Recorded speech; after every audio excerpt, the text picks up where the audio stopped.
the name of the values that keep you alive. Do not let your vision of man be distorted by the ugly, the cowardly, the mindless, and those who have never achieved his title. Do not lose your knowledge that man's proper estate is an upright posture, an intransigent mind, and a step that travels on limited roads. Do not let your fire go out. Spark might replace the spark, and the hopeless swamps of the approximate, the not quite, the not yet, the not at all. The world you desired can be won. It exists. It is real. It is possible. It's yours.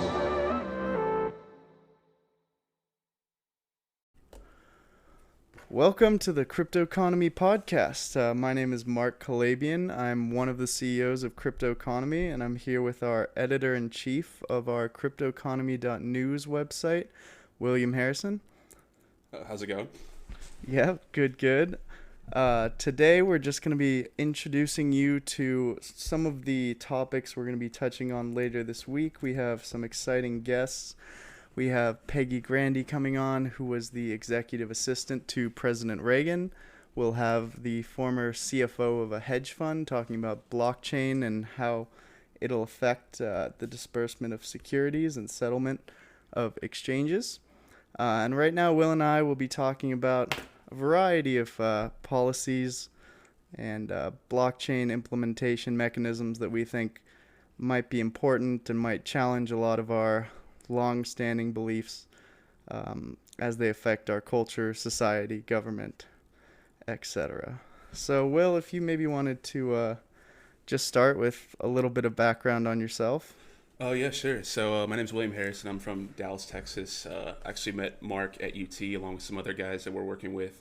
I currently live in Pittsburgh, where I attend the University of Pittsburgh, studying political science, hoping to do law, but that could change, as it has in the past. So just looking forward to diving into some of these topics and discussing their implications on the world stage, as well as, like you're saying, traditional institutions, but also how they can make old institutions a lot better. Some people are willing to embrace this kind of change, and as long as the majority of the world does so, then I think we have a good future ahead of us. I definitely agree. Something interesting in the news, if you notice, Russia actually just adopted blockchain voting mechanisms for St. Petersburg. They're working on a blockchain voting system. I think they're trying to prevent what happened here in the U.S. over there in Russia, which I think is smart. I spent some time in the White House recently, and I think blockchain voting is something that will start to become part of the national conversation as people understand what the implications of it will be. Especially once we see countries like Russia becoming largely successful as a result. So I guess we could dive into a little bit of politics and things like voting. I know in the most recent election, this has been a very hot button issue, but not a lot of people have actually been offering up solutions as to how to prevent it. Do you have anything to weigh in on with that, Will? Yeah, but I thought, I'm kind of split on the Russia thing because I'm not sure whether this makes it easier for them to control the mechanism or if it makes it easier for democracy to control it. But I'm leaning toward the latter. I really think that this kind of technology will at least improve the people's perception of the government in Russia, which is such a strong force that people often undermine.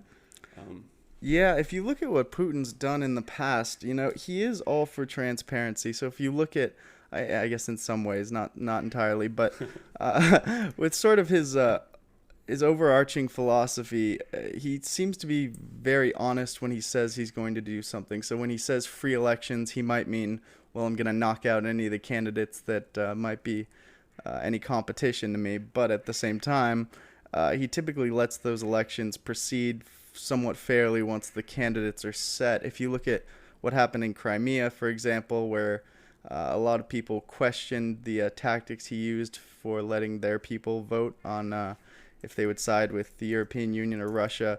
But if you look at it from his perspective, he was worried about coercion on the other side. He was worried about his people fearing being targeted for going to the voting booths and essentially suggesting that they would overthrow their own regime in the EU and move towards Russia. So if you look at it from the other perspective, sometimes it makes sense. And if you look at the camera crews on the ground there, everything that they recorded seemed somewhat fair. They weren't coercing anyone. They stood silently.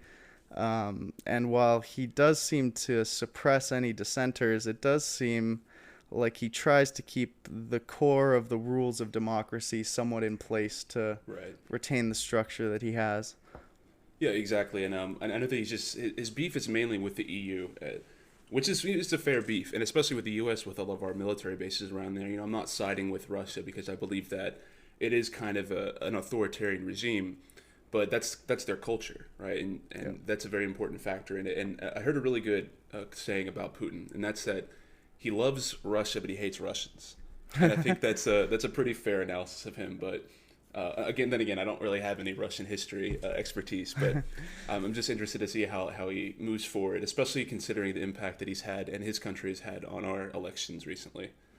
Yeah, I mean, if you look at what actually happened, I mean, this was a fairly open campaign led by the CIA, of course, to actually overthrow Putin in the 2012 elections of Russia. So they pretty openly tried to influence the elections in Russia in 2012. And Putin himself has actually said that he sent over a treaty essentially saying, we haven't established the rules for this. I understand you guys thought this was okay. I'll let you have this one, but let's agree not to do it going forward. And we never signed that treaty, according to him, which is something I could see actually being the case. So there's always, two sides to every story. And if you look at what Russia has really been trying to push back on, it's just coercion. They don't want to be told what to do, how to live their life. And it seems like the EU and a lot of countries surrounding them are hell-bent on pushing them into the world that they seem to be intent on building. More globalization, less autonomy at the state level. And I think Putin sees that as a grave threat to especially Russian culture, because if you've looked at these European countries and what's happened after that, they've lost a lot of their culture. They've lost a lot of the stability that comes with having a joint ancestry. And I think he's trying to prevent that, and he's done that in a lot of regions within Russia. If you look at how he talks about the Muslim population in his country, he says they're Russians first. Their religion always comes second. His philosophy is to keep everyone sort of regimented in these different areas where there's cultural assimilation, and allow them to go about living their lives in their own way. But he is very, he puts a lot of emphasis on people being Russian first, which is something you actually don't see very much here. Here it's all about sort of criticizing the sins of your ancestors and not being proud of your culture. Right. There's been almost a cultural shift. Well, not almost. There's essentially been a cultural shift in America where we don't identify as Americans first and foremost. We identify with the government, whether that be Republicans with Republican administration or Democrats with theirs. And for the longest time, being an American was not being allied with the government. It was sharing in the same ideals with everybody around you. And those ideas were freedom of conscience, but also responsibility. Avoiding licentiousness and avoiding being a drag on society. And now Russia has kind of taken over that position. We're at definitely a critical moment there because since the 16th, 17th century, Russia has been eyeing the West, especially France, and trying to emulate their culture in order to compete with Europe. And now we're at a situation where Europe is starting to lose its culture, and Russia is kind of shutting that iron curtain again and saying, actually, we don't really want to mimic your culture anymore. I think we're good with ours now. I think that's a smart move considering what's happened to Western Europe. Yeah, it's a little ironic seeing that as a country like the USSR breaks off and sort of rejects communism. Same with China. They seem to hold more firmly on the values of capitalism than their neighbors who have had capitalist societies for far longer. And it seems to me they realize it works and they want to stick to the system that they've built, and they certainly don't want to go back because they've seen a lot of these horrors firsthand. But I think a lot of what we would like to talk about is how going forward there doesn't need to be this dichotomy between communism and capitalism. These are philosophies that were invented essentially hundreds of years ago. The conditions, the culture, everything was very different, and the capabilities of our technology were also very different. That's not something people tend to factor into the equation. You need scarcity for either of these systems to really matter. You need people working to create resources and exchange resources. But the further we move along this technological curve, the less and less human labor is required to create and distribute these resources. Things are getting more efficient. They think that I think the WHO has announced that by 2030 they'll have eradicated poverty, or not poverty, sorry, hunger. So a lot of these problems that we assume are going to be ongoing forever might start to be chipped away by technology. And I think we need to be prepared with a system to address a lot of the people who will be looking for a new economic system. And that's not something that a lot of politicians or even thinkers seem to be factoring in to the things they talk about. Right, and blockchain is a perfect exemplar of that because to a lot of people, a lot of laymen, blockchain just seems like something that evolved overnight, especially to Wall Street investors and other people that are currently adopting it for their corporate models. But really, it was over the course of the past 6 years or so that it's been evolving, as you know. But it just goes to show that the public it doesn't really perceive technology as something that's continually evolving. Rather, it comes in stages. And I think that's also reflected in political system. As Andrew Breitbart said, politics is downstream from culture. You can say that technology fits in there as well. Yeah, absolutely. And I think, something a lot of people don't think about with blockchain, I think cryptocurrencies, when they were initially brought onto the world stage, they got a bad rap. And I think a lot of people may have even forgotten that how they got started is places like the dark net. People were essentially buying drugs with it. They were using them to get around the government. But in doing so, they exposed sort of this underground economy that actually worked better for all parties involved. So when you look at a lot of countries with unstable governments, it makes a lot more sense to go around fiat currencies with something like a cryptocurrency because it's global in nature, so there's actually more stability than some regional currencies. But something to remember is that a lot of the people who are or were at the forefront of this industry were selling drugs or making software to help drug dealers sell more drugs. And so there are a lot of sketchy folks, I think, still lingering around this industry. One of the things we're trying to do is bring more transparency, more credibility to the space. And that's something not a lot of people have tried to do. There are a lot of these exchanges that are doing, hundreds of millions of dollars a year, owned and operated by faceless executives. Right. And I think Coinbase is a good example of that.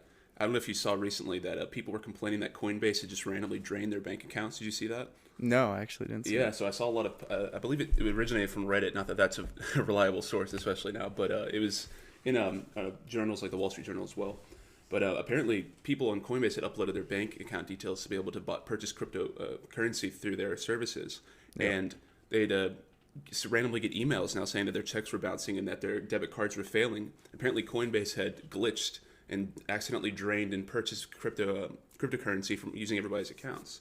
And it's really, when you have such a far distance between the customer and the consumer and the people at the top of the corporate chain, especially in exchanges like Coinbase, then you really lose that trust that's inherent to the blockchain system, which is why it's great that companies like Cryptoconomy and other ones are starting to try to facilitate or just decrease that distance, because that's something that's also inherent in corporatism. And so having a democratic technology such as blockchain and cryptocurrency will definitely help close that gap, in my opinion. Yeah, I mean, I know I put in a support ticket back in June to Coinbase, and I didn't get a response until December, which is something when you think about, if I want to use this as an alternative to a bank or for some of my investments to diversify my portfolio, there's nowhere else in, the traditional infrastructure. You're not going to give your money to Goldman Sachs, and they're not going to wait 6 months to get back to you when you have an issue. So, the customer service side, there's a lot of work to be done.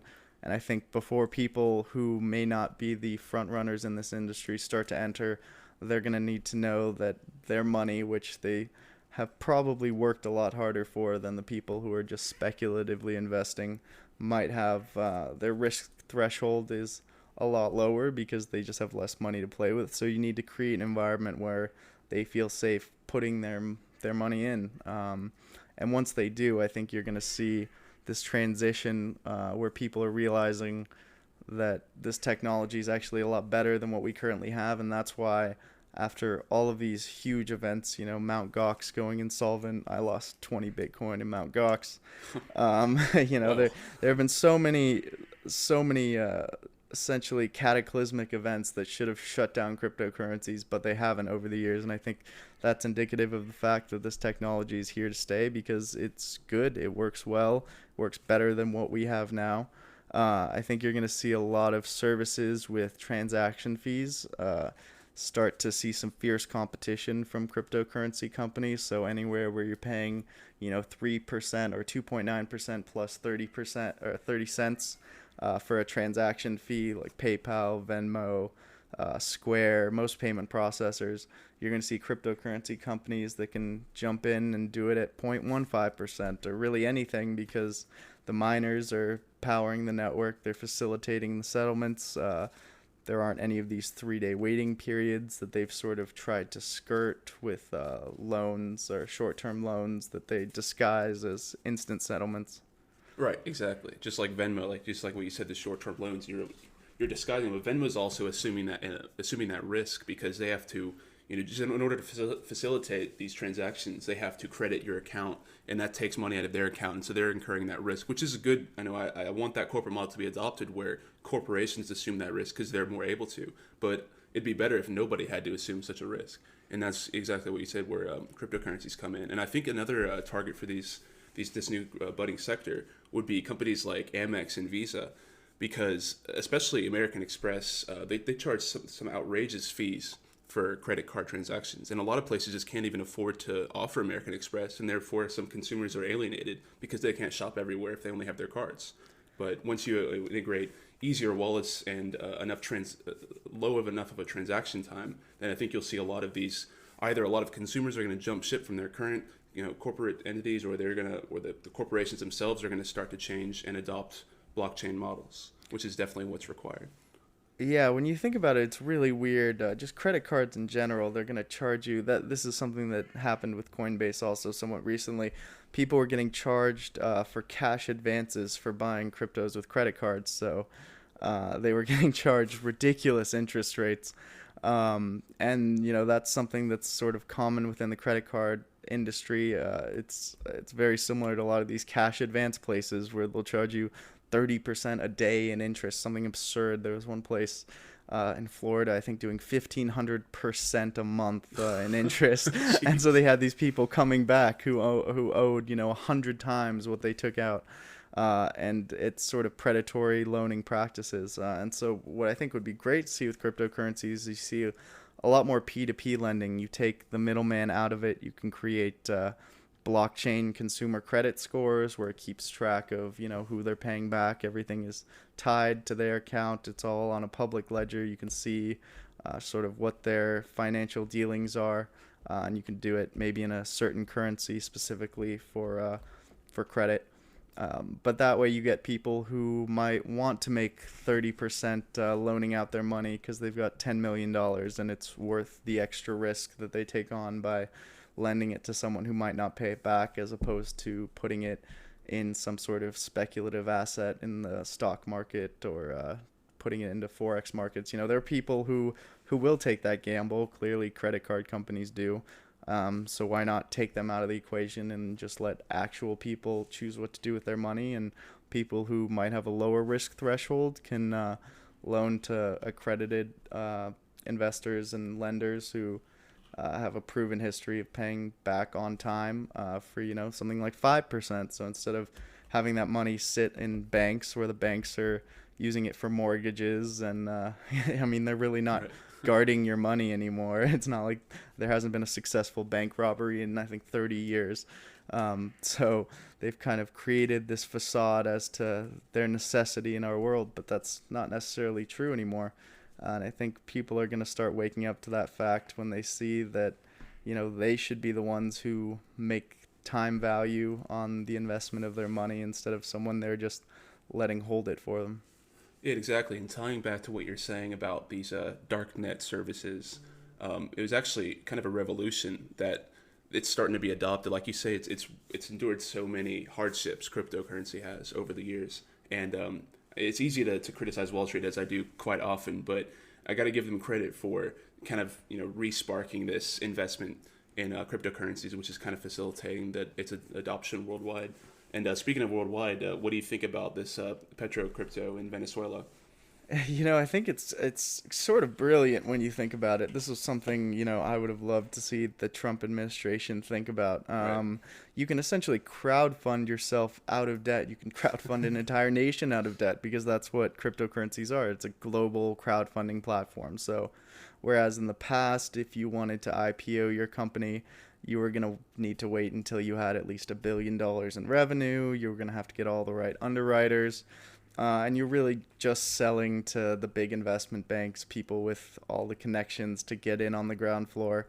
And that's not necessarily the case anymore. So you're opening up these markets to a lot of people who hadn't previously had access, and a lot of people are actually making a good amount of money doing it.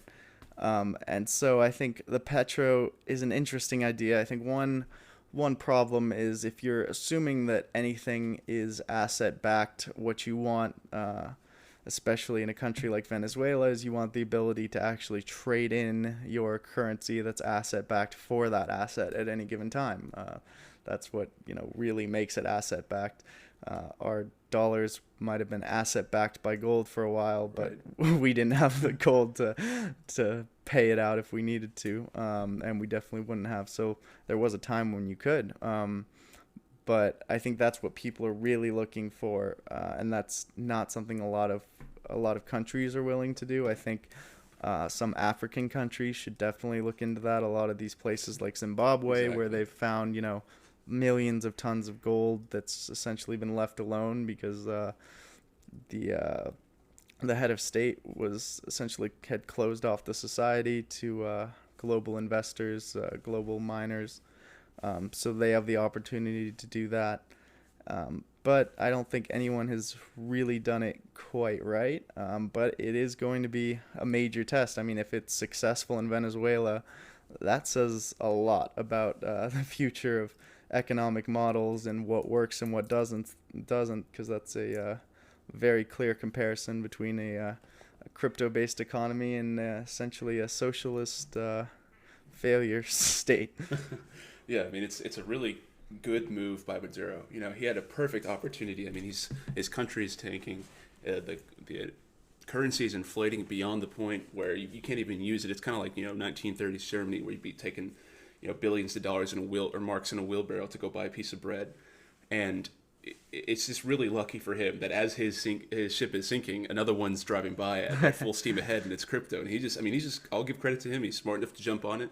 I'd still like to see it be more transparent and open, but it's definitely a good move on his part. I think they did like $700 million in the first day, according to his government, which of course doesn't have a bunch of credibility, but you can still give him a little bit of credit.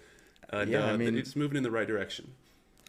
Yeah, no, absolutely. I think another interesting integration here would be taxation on a blockchain, because I think this is actually better for all parties involved. So if you think about it, right now there's not a lot of transparency in government as far as where your tax dollars actually go. So by having it on a public ledger, you could actually follow your tax dollars through the government, see where they're actually going. I think people might wake up to see how much of their money is wasted on these programs that don't really do anything, if they could actually track all their dollars, see where they're going, and eventually even move to a system where you can specify where you'd prefer your dollars to go. And so if you actually have people given the ability to vote with their dollars as to what parts of the government they want to support, you're going to have a lot more people who feel like they have some autonomy within the society, that they can support the things they want without being forced to support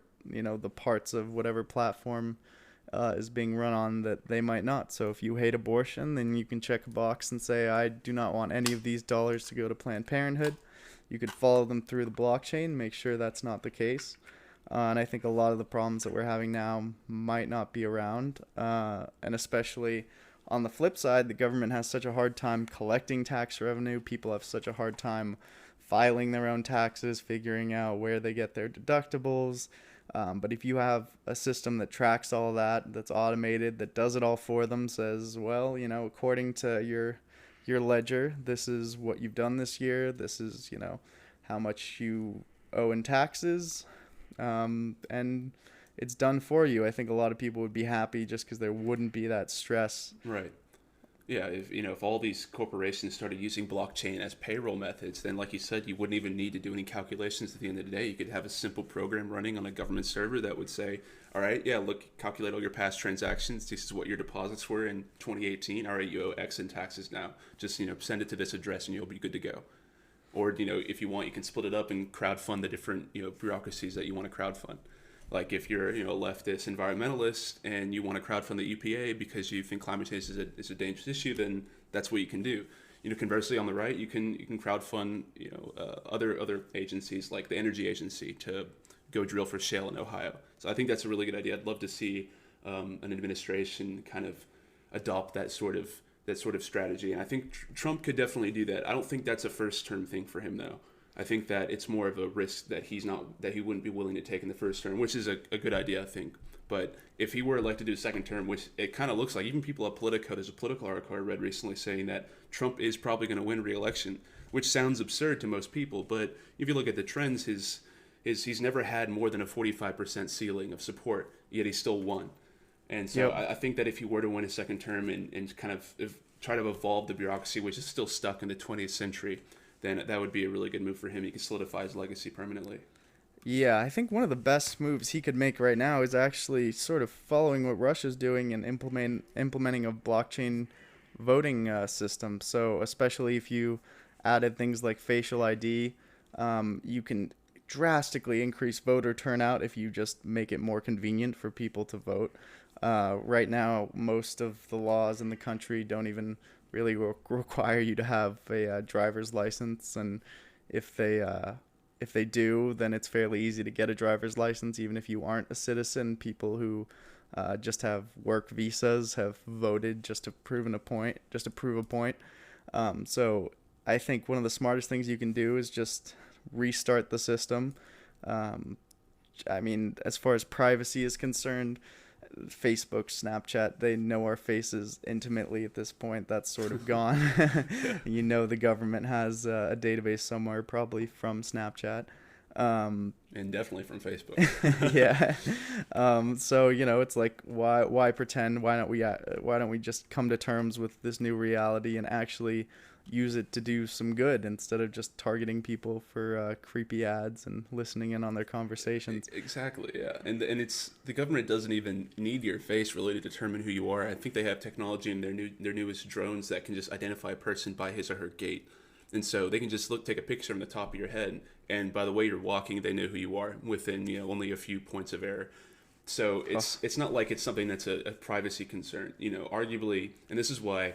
This is one disagreement I have with a lot of conservatives, is that the NSA is unconstitutional, and even a lot of constitutional judges determine that it's not. You don't have an intrinsic right to privacy with things that you share online and with corporations because of the terms of service that you sign. It's still a little bit sketchy, and I'd like to see some reform there. But we're really holding the country back if we don't allow the government to move into the new century and adopt technology that the rest of Silicon Valley has been pioneering for years. Yeah, I think we're getting to a point where, I've always been a fairly free market kind of guy, but I think you're realizing with a lot of these big tech companies like Google and Facebook that really there is no limit to where they can grow at this point. Once you have enough money in the bank, you can essentially buy out all of your competition, and especially once we get to the point where they're developing AI, once you have the most money to build the best AI and you have all the best people working for you, it's going to be really hard to topple these giant corporations. And especially when you look at the fact that now they're essentially just buying votes in the House and the Senate to either get them to look the other way or get them to pass policy that's favorable to them. You have this sort of the nightmare scenario where you have business and government working together, and people on the ground floor are really the ones getting screwed as a result. So you need someone looking out for you. And no one has really been willing to do it. And I think it's mostly just because the people in Congress are completely uneducated on what's actually happening. They don't, you think about most of them. I forget who it was.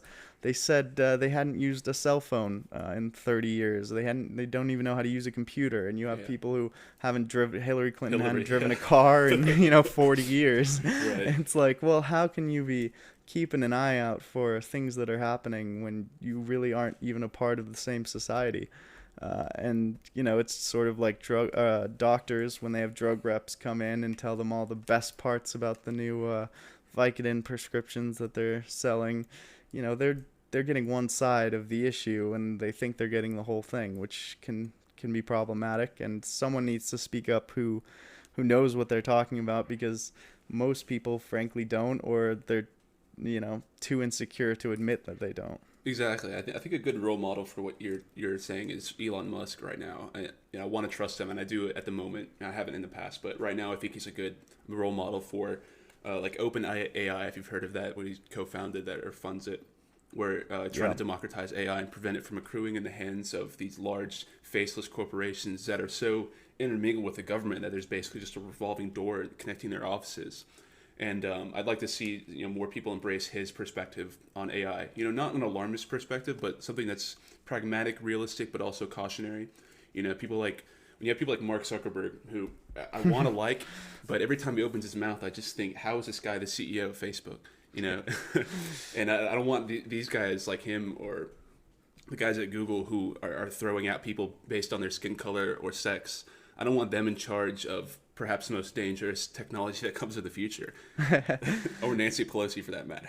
Yeah. No, I mean, I think it's really scary because especially people who, don't have a background in tech, they listen to these people talk and they've been held up as sort of the gold standard of the tech entrepreneur, and people assume that they have a handle on all the emerging technology, that they understand it.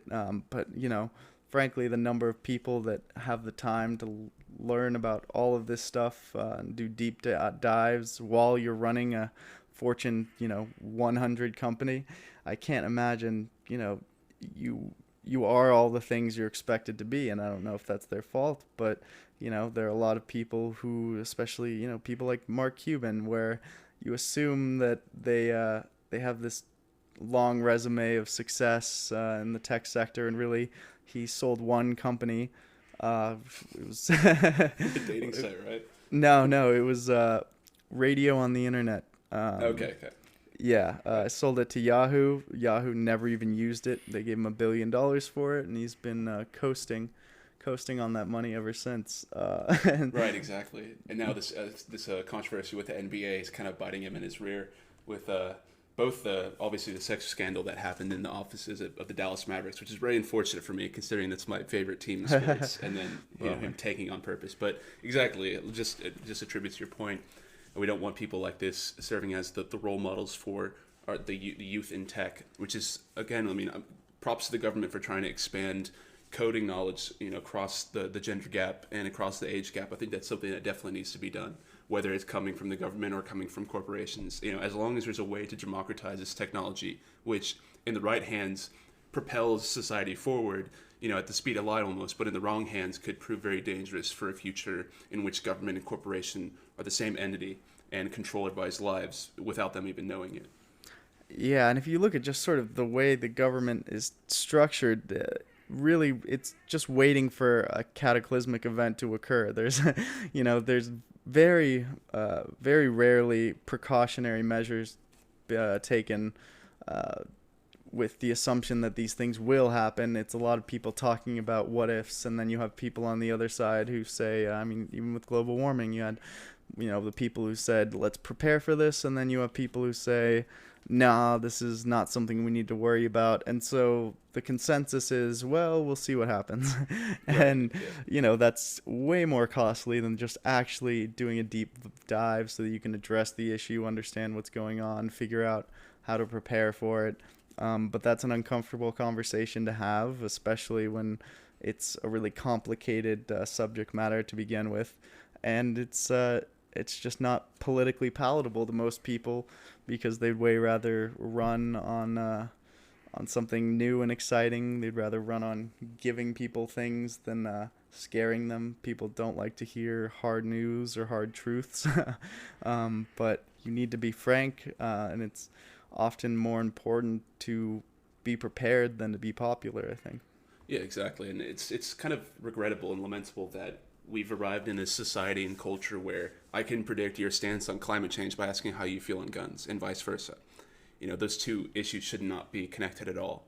It's really sad that we've reached a point where both people on the right, I don't think the right is not to blame here, but both people on the right and the left have just fought so hard to the point where half the country doesn't trust scientists anymore. And that scientists are now going to the left and promoting this pseudoscience of, not to get too deep into it, but like transgenderism and things related to that, where, certain unfortunate illnesses and certain unfortunate mutations and gene mutations have resulted in harsh political beliefs both on the right and the left that divide the country so perfectly. Of course, the government doesn't really care about this. This is good. Strife is good for them. Strife is good for the media. It drives profits. Strife is good for corporations and everybody in between. Just it's really bad for the people like you and me who have to live with the consequences. Yeah, I mean, a lot of these things, they're great distractors. It used to be that a company could get caught doing something like dumping, nuclear waste in a lake, and some investigative reporter would go in, and, they could ruin a company by doing that. But now all those reporters are so preoccupied with other things that companies don't have to worry as much about being exposed for shady business practices.